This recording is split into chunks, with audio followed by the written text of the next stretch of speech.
Okay, I'll ask a question for John. Um, does prayer do anything?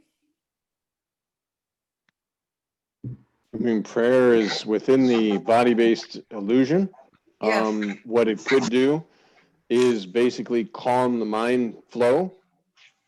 Like if you're thinking about some kind of a thing, let's say somebody's dying, you keep thinking about them dying, thinking about them dying, thinking about them dying, to sit there and pray for that person will stop that train of thought of, this runaway train of thinking, basically. Um, Again, there's no cause and effect because there's nothing. Yeah. Like you are not body, you were not body, you're not going to remain the body. So all of these things, these meditations of prayer and such are good experience within the body-based illusion of existence. And again, it'll stop the train of thought. Like anybody sitting there and saying, oh God, please help me in this situation, this and this, it's going to stop you and get you out of yourself. Because yourself is this constant thought process of what is happening that I don't like, or what is happening that I'm overwhelmed with. And so if you pray about this, you're going to get out of this thought stream of, oh my God, this is happening and then that's happening. This is, oh God, please help me. And that's a pause. And in that pause, you can find yourself, because it won't be this constant stream of thinking about things that are not. And even in that moment, the prayer can just be, and I am doing this similarly and saying, okay, Master, I'm not sure what to do in this moment. And then I just pause. Because again, there's no doer, no deed. So the main thing is to stop this thought flow that there is a doer and there is a deed and I need to do this or otherwise this won't happen, or this person that I really care about is dying or sick, or, oh God, please help this or do that. It's just getting you out of yourself, this mind flow of this is how I'd like it to be. Because you're basically turning it over to something else, then therefore this sense of doership is eroded in that moment. And then isn't there like an energetic component to that too? Like I'm sending good energy, or like the Buddhists have a loving kindness, which is, you think about the person and you say, may they be happy, may they be safe, may they be healthy, may they live with ease. So the Buddhist tradition uses that. So Within the body-based illusion, this is okay. In the easiest way, that's why we talked about when your friend had somebody who was dying, remaining with the sense of presence, the sense of existence, is as close as you can get to anyone. yeah, So, okay, a loved one is passed on, you remain with the presence. The same presence that you're feeling in this moment was the presence that was animating that body of this person that you loved that is no longer in the body form. So that's the easiest. If I want to pray for you, the easiest thing is to be one with you, so that I'm removing this illusion of separation and this illusion that what's happening to you is actually happening. The biggest and largest compassion is to remain with your selfless self and be with you always. And that's the sense of presence, just here. Just I without anything. That is the most compassionate, the most nicest, beautiful prayer, the best you can do for your loved one, whether they be in body or out of body. It's all one presence. I am literally as intimate, closer than intimacy, closer than anything I could ever be when I'm remaining with my selfless self. yeah, because there's no separation. Exactly. That's the highest compassion. If we go into the body-based illusion and we say, okay, I'm a body and you're a body, and we somehow need to have mindfulness to be aware of ourself without the body. But when you know yourself as formless, all that is just tossed aside. All these are concepts. Because prior to beingness, you had no concepts of compassion or being with the other person or the body-based existence, nothing. And after leaving the body, same thing, nothing. You won't know yourself because you didn't know yourself. Now you know yourself, then you don't know yourself. And while you know yourself, that's the illusion, the body-based existence. That's the long dream. So to eliminate all of that, and that's why Maharaj says, meditation, so important. Know yourself in a real sense, and everything disappears. Everything dissolves. Concept of Buddhist, concept of Christian, concept of Muslim, concept of enlightenment, concept of saint, concept of sinner, all of this dissolves without the body. I have a question. Yes. To know myself in real sense, the problem is the wrongful notion of I am so and so in a world. So I am taking myself about myself in wrong way, and besides I am believing the world is true. So how can I see that, or how can it can be seen that the world is not real and I am not the one whomever I am taking as myself. So This I think presence has no attributes, has no anything. And it's like Maharaj says, if at all you want to compare yourself to space or sky. All of this is occurring within that. You're that. You're the background of all of this that allows these things to appear and disappear. see, this pointer works out as long as mind is operating. Yes, as long as there is a sense that in the wakefulness, all this thing is being experienced, the surroundings. But at one point of time, as you point out, just you start be, you don't even know the mind is existing. But still, that is experience. How can it be discarded? You remain with your selfless self. Mind is there to bring you back to your selfless self.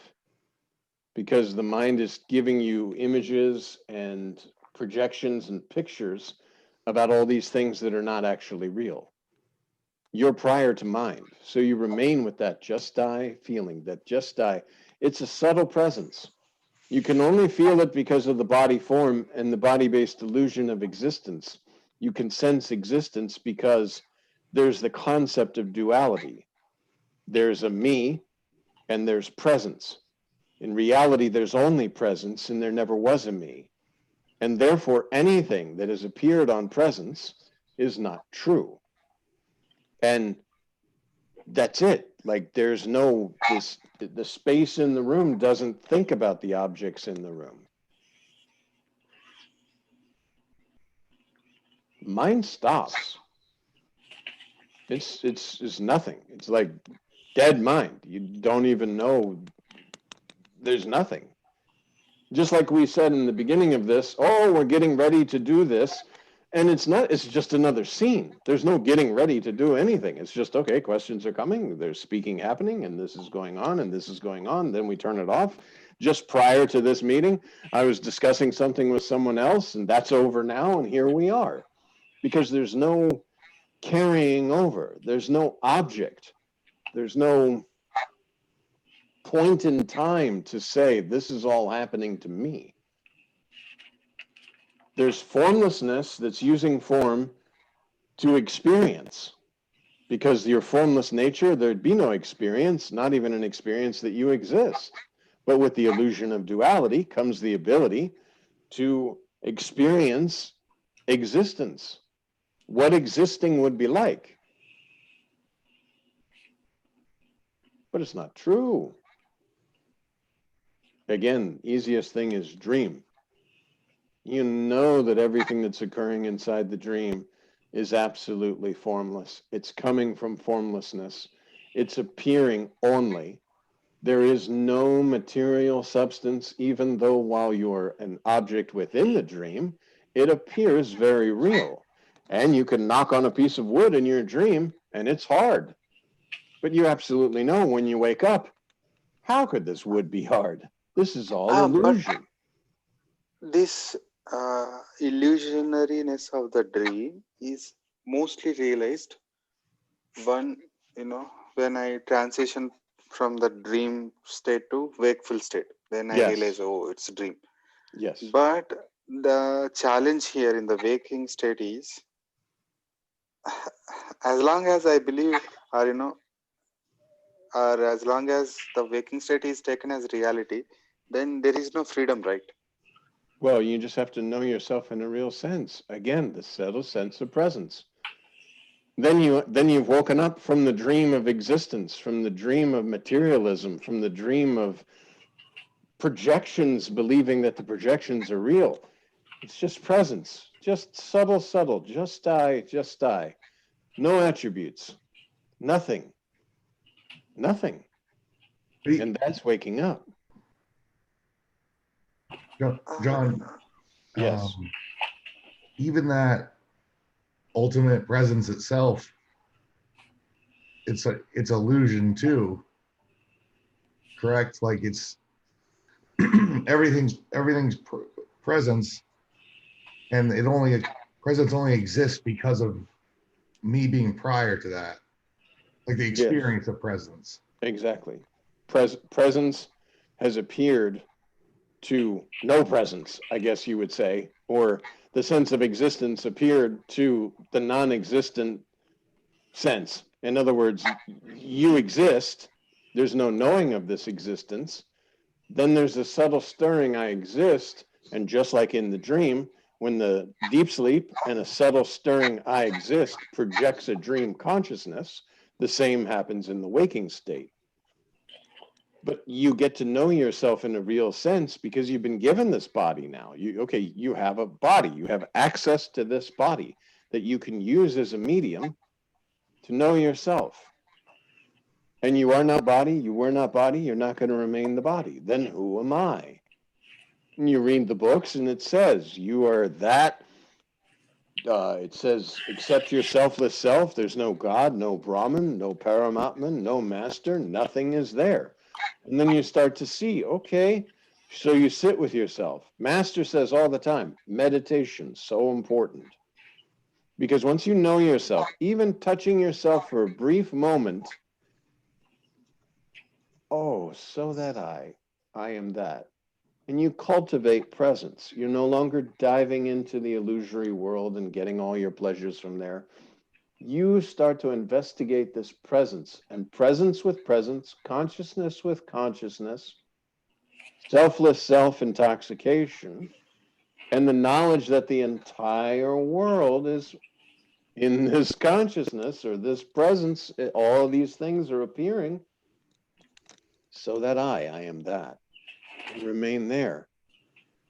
And you just and mind stops because there's nothing to think about, like, because it's there's no sense of time, there's no sense of action, there's no sense, there's like spontaneous action in the moment. Do what needs to be done. We talked about before, you pick up the water, drink, put it down. Everything's like that. No matter how, quote, personal it may appear at the time, everything is pick up the water, drink it, put it down.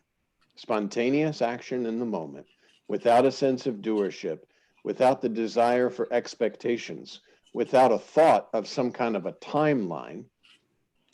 All of this is just gone, and you just remain as yourself. There is nothing. That's why, they say, you are nothing. You are everything. It's easier to say you're nothing because you say, okay, this body and this me does not exist. I do not exist. Well, how do you practice I do not exist? You remain with the selfless self, with presence. Because you are an appearance within presence. And when the you that you believe you are is no more, The presence that you are very much is. Uh, so, but as we have said to Davis earlier, being in presence is not same as the prior to the presence, right? Well, you know presence. In order to know presence, you had to be prior to it. You're prior to every experience, including the experience of presence, or the I am. Like they say, you were there, I am has appeared to you. The so-called death will be I am no longer appearing to you. And everything with the I am that came along with the I am is absolutely illusion. You're the knower of presence. Otherwise, you couldn't know presence. And you know Huh. presence only through the illusion of duality in body form. Without a body, you also won't know presence. That's why, while you have a body, the body is very, very important, as Ramakant Maharaj says, to know yourself in a real sense. Every moment is precious. Because after the body, you're not going to know yourself, but through the body form, you can know yourself, and then the idea of death and birth dissolve, explode. Death and birth are not possible. Your formless presence. You know the sense of presence through the illusion of duality. And now, no illusion of duality, no presence. Meaning, this body form can no longer sustain your essence. You will no longer be a knower of presence because there will be no presence to know.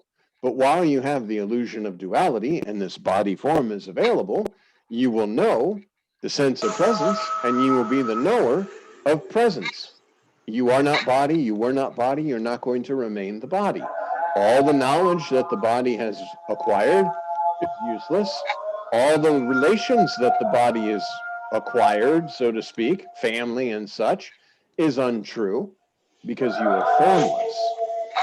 And now knowing this, you do your job, do your duties, take care of your family members, be a good employee, do all these things to the best of your ability, but in the moment only, knowing that it's all illusion. So that means here two things are being understood. One is, as long as the body sustains the presence or I am, so that will be there. So the realization or understanding is that is unreal. I mean, the conviction comes that this is all unreal. So that I am. So Yes. that I. Well, because the presence already, if you just know the presence, and as Nisargadatta Maharaj says, you identify yourself with the I am, the sense of presence. That removes the world. Because now you're just, okay, this formless presence, this is myself. It has nothing. There's nothing. It's just a very nice, subtle, just die, just die. So now I identify as this. But knowing that only this feeling is because of the illusion of duality. So when the illusion of duality is gone, you will no longer sense this presence, but the knower is still very much there because you never were not. There's never a time where you are not. You can't even say, I am not, and then I am. Like, no. You may not have known I am, but I am. So this, even though the I am is the first problem came into the world, but it is the one gives the solution. Yeah, well, and Because that's why holding it. if you remain with the sense of presence, you remain with the sense of I am, even if you identify with that, it will pull you in because, okay, it eliminates the world. It eliminates thought. It eliminates body. It eliminates everything. Okay, just subtle presence. All these things, the space in the room and all the activities in the room, just the space, just the space. And the only way the space is known is through the illusion of duality. The illusion I exist, and then the body-based existence. But you can toss aside the entire body-based existence because now you know yourself in a real sense without the body form. Just die, just die. The sense of presence is only there because you have this body to know yourself. When it's gone, that's it. But everything that happened appeared to that sense of existence, which is false. Therefore, you don't have to take the touch of this world that you're 4 times removed from. You're a formless presence. So that means the entire world is untrue. So now you start to say, oh, like, what about politics? Or what about my friend? Or what about these people dying? Well, wait a minute. Formless presence has just eliminated the entire world and everything in it. And now So the subtle... eliminating means I mean, in elimination means there is a clear understanding that is unreal, but it is not going anywhere, right? Oh, no. You're still going to see it, of course, because you're in the body-based illusion of existence. But the belief that it is real is gone.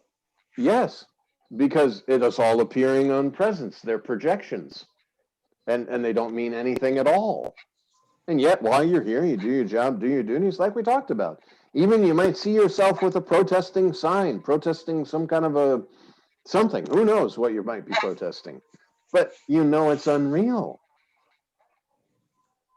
You can protest, you can go and you can have a job and you can have a family. That's why if you're in the illusion of body-based existence, you say, oh, I have to leave my family, go into a cave, sit, meditate, not have anything that might disturb me from remaining with myself. But that's ridiculous, because nothing disturbs you from remaining with yourself, whether you're in a cave or whether you're in the busy day-to-day activities, because you know yourself in a real sense. The sense of presence dissolves the world. Mind is no longer there telling you or talking to you about all these sort of things that are going on, because nothing's going on. And you just remain with the sense of presence. And as we talk about, leaving the body form, because birth and death are erased, of course, because everything that's going on, other than the formless presence, is untrue. So there's body being born and being dying. They're just projections. And now if you're sitting there and the doctor says, okay, you're going to be leaving the body, or they say dying, oh, Rami, it's very sad. I'll use myself so we don't have any like voodoo curse or whatever. So, oh, John, it's very sad. You're going to be dying by the end of the evening. And okay, that's happening within the projection. And now, mantra, and just remain with that sense. Just die, just die. Nothing's dying. Nothing was born. None of this was ever true. I just remain. Just remain. And the last thing, as the last breath is going out, there will be an experience of no presence, because you'll still have body form. As the body form is leaving, your awareness, so to speak, you'll have the experience of leaving experience just in a split second. And you'll know. Like that'll be the absolute most amazing time, because all of this, you could say, okay, maybe I'm insane. I feel this sense of presence. Master says there's a presence. Who knows this is this? Okay, this is true. But then you remain with your selfless self. And in that last moment, you know, like without any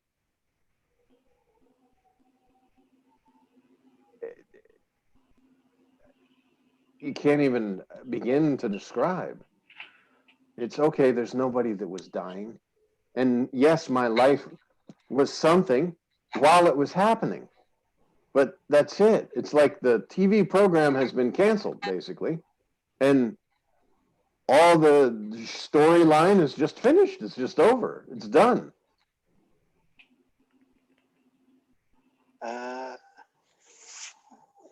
Yeah, like, the way you were pointing here, yes, death is like ultimate beautiful thing. But when we are alive, now, when, like, does this, you're asking, identify your myself as presence. Okay, maybe it happens for a few moments, or sometimes it will be there. for little longer. Sometimes again, I function as a normal thing. Now here the question is, when will one even complete connection comes? Like this, even this I am is nothing. This is also like a dead thing. Without myself, the absolute or whatever we name it, selfless self, nothing is there. So now see, the world bothers me because I consider myself as so and so in this world. Because of that only everything makes a sense, or everything tries to, I either feel comfortable or either I feel, uncomfortable. Because I am taking myself, considering myself in the body form. Now you are saying to consider, see that I am the presence. When I am start considering myself as presence, even though the world appears real, but I know that I'm not the body. Because of that, this outside things no longer bothers me. Maybe even for few Correct. seconds. But when this, establishment happens, permanently, then this no longer bothers me 24/7. But even this presence, I amness is there, right? So this one, when does this conviction comes that this is also I am not, and this is also complete illusion. First, identify yourself as presence and live this way in each moment. This will be answered for you by yourself, because there has to be and Maharaj talks about the spontaneous conviction. This spontaneous conviction is done because, okay, I've been told that I'm formless presence. Now I'm aware, like you said, there are certain times where, oh yeah, okay, I know this, I'm formless presence. Now you cultivate this presence in each moment. As each moment arises, instead of turning to the world, you turn to the presence. Maharaj uses the example of if you were doing a gardening and you needed water to get to a plant, and you're digging and digging and digging, it takes a while for the water to move through and get to the plant. But once it gets to the plant, then it's a nice steady stream. But it takes a while for you to be digging like irrigation. You're digging and digging, and if you give up and you say, okay, it's too much digging, it's just not working, let me go do some other activity, then the water does not get, the conviction does not set in. But if you know yourself in a real sense, formless presence, you don't take the touch of the world, you be happy, happy, happy, and just, you're not conflicting with any people. Why? Because they're all your own selfless self anyway, so this is tossed aside. You remain with the selfless self, and you cultivate this. Cultivating meaning meditation, remaining with your selfless self. And as Maharaj says, meditation is not just sitting, chanting mantra and all this. Meditation is concentrating on the concentrator, presence with presence, cultivating presence in each and every moment. See, the problem is we're with presence, and then you say, oh, this thing over here is happening. It deserves my attention. So my attention goes off presence to this thing that appears very serious, which of course is an illusion, but I'm losing myself to try and figure out this illusory something that seems very important to the me that I am not.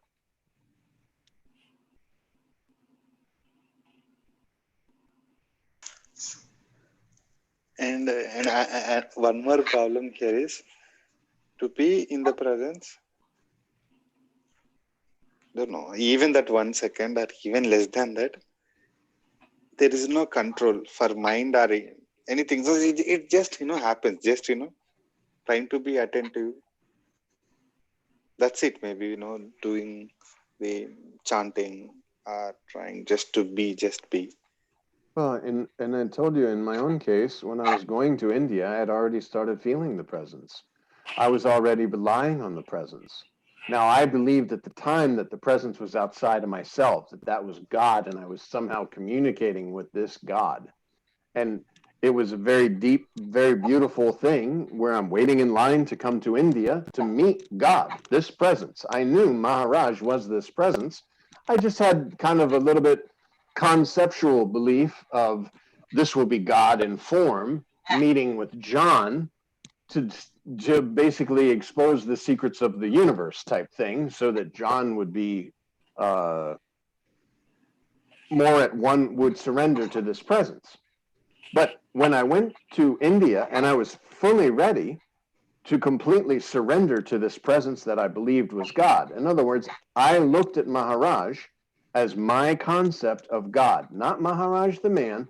Maharaj, the presence that I was feeling, was in human form to tell me the secret, which I believe the Naam Mantra was going to be that final thing, that final understanding. And Maharaj said to me, you are not body, you were not body, you're not going to remain the body. The only thing that is blocking you from remaining with yourself is this concept of body. And to remove that false idea that you are a body, here is the mantra. I place my hand on your head, I whisper the mantra into your ear. Now understand again that in my concept of belief, it was Maharaj's God, this formless presence, whispering in my ear the final solution, so to speak, of everything. And that was, you are not body, you're not going to remain the body, you were never body. Here's a mantra to erase this false concept that has been impressed on you over what we call this so-called life of being in the body, so that you may remove the body. Now for me, because I'd already been feeling the presence, it wasn't a matter so much. I'd already cultivated presence as a concept of it being outside of myself, and it was God. I was in the presence of God. And I know that many religious people, that's how in church, they'll hold up their hand and they'll feel the presence like this, but they have a concept of me and the presence. Maharaj removed this. There is only presence, this me that you believe yourself to be, that's seemingly separating presence, just needs to be removed because it's a false idea.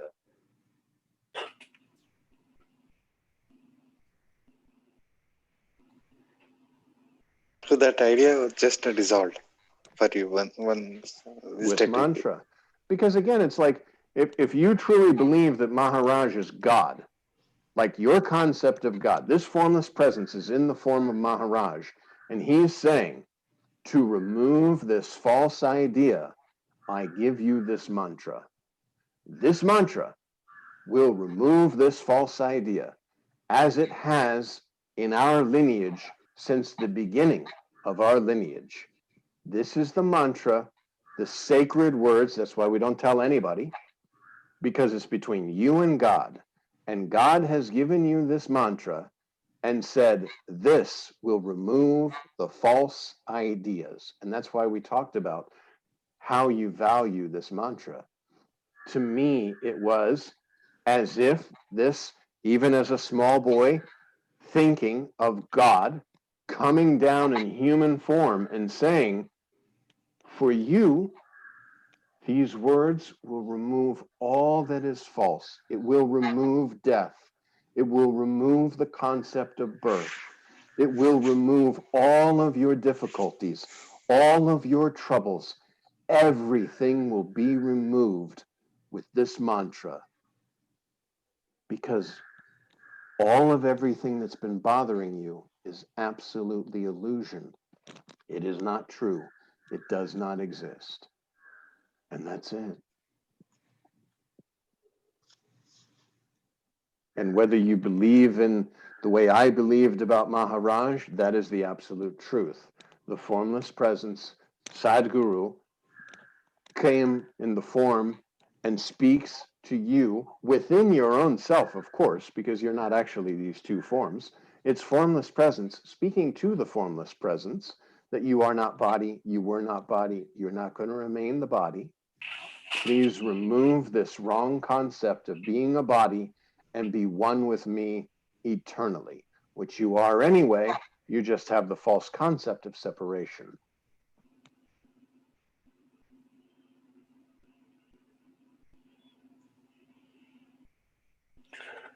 When somebody hears that you get a secret mantra and it has to be secret or something, it could give a concept. It could sort of make you. It could create a sort of concept that makes it seem like only that mantra is going to save me or whatever. And then if you do choose like your another mantra, alternative mantra, like that can also be working because they will also any mantra will help eliminate the thoughts, but If maybe I could interject in here just for a yeah, moment, not to cut you off, but sure. this was only my own experience. Truly, had Maharaj whispered in my ear, you know, Aham Brahmasmi, Brahmam Asmi, or whatever, that would have been the sacred words because Right, of my right. belief and my power behind it. So, Soham, Aham Brahmasmi, you know, like I said, when I was going to India, it was Soham Hamsaha Soham Asmi. And I would say that over and over and over again because it was a couple of things in the Upanishads that I pieced together. And I said, okay, this is the mantra I will do until I meet Maharaj. But it was the fact of the conviction. So you're absolutely right. If you didn't get specific sacred mantra, it's the concept that no matter what would have been whispered, this is the final. This is the terminus, as Maharaj says, the last stop. It is finished. Your entire life journey, your whole concept of having a spiritual journey, it's over. It's finished. You've reached the whatever you want to say. You've reached the mountaintop and there was no mountain. There was no climb, and you just simply are. And once you do, so to speak, in this moment, then there's no like, yay, look at me, I'm enlightened, or how wonderful, I reached the mountaintop. I reached the mountaintop, but there was no mountain. There was never a climber. There was no journey, No, ever. it just becomes plain and simple, no question. Now there's an understanding that this whole spiritual journey was absolutely an illusion. There's no gold ring or prize at the end.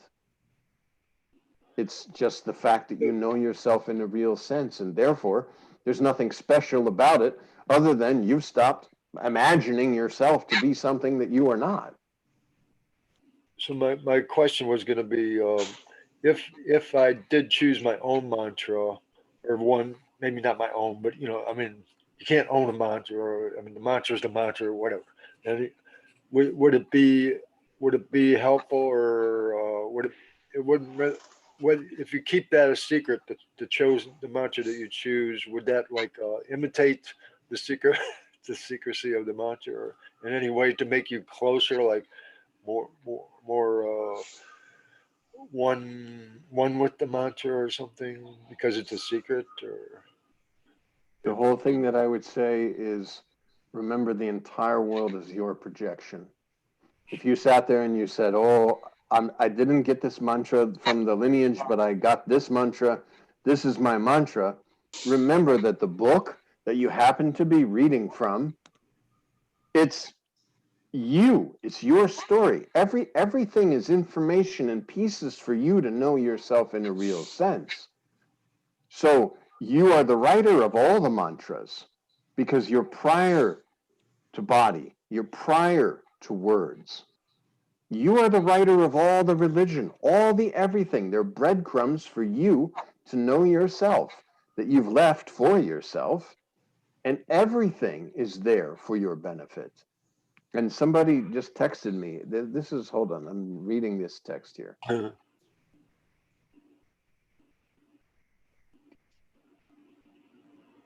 Krishnamurti style of teaching. I don't know so much about this. Actually, what I'm want to say is generally Krishnamurti condemns everything. Like now he says like every practice, it is like altogether separation, from that awareness. So that's why he doesn't allow any authority, or he says like no guru, no practice, nothing. No mantra, nothing. Yeah.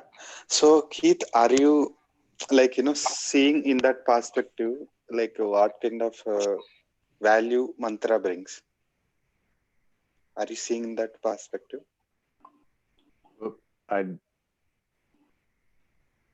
Kathleen needs to go. Yeah. Oh, So Sorry, guys. anyway, I just want to say one thing. What I was saying was creating another concept around mantra.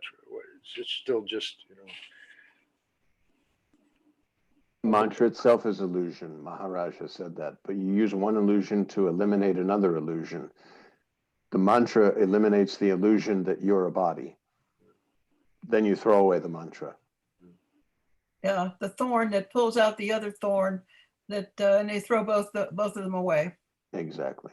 All right. That I don't want to sounds- hold up Kathleen because you did say a specific. okay. So, Okay. Guru? See you guys next time. Yes, yes. Thank you. Okay. Thank you. Thank you. Thank you.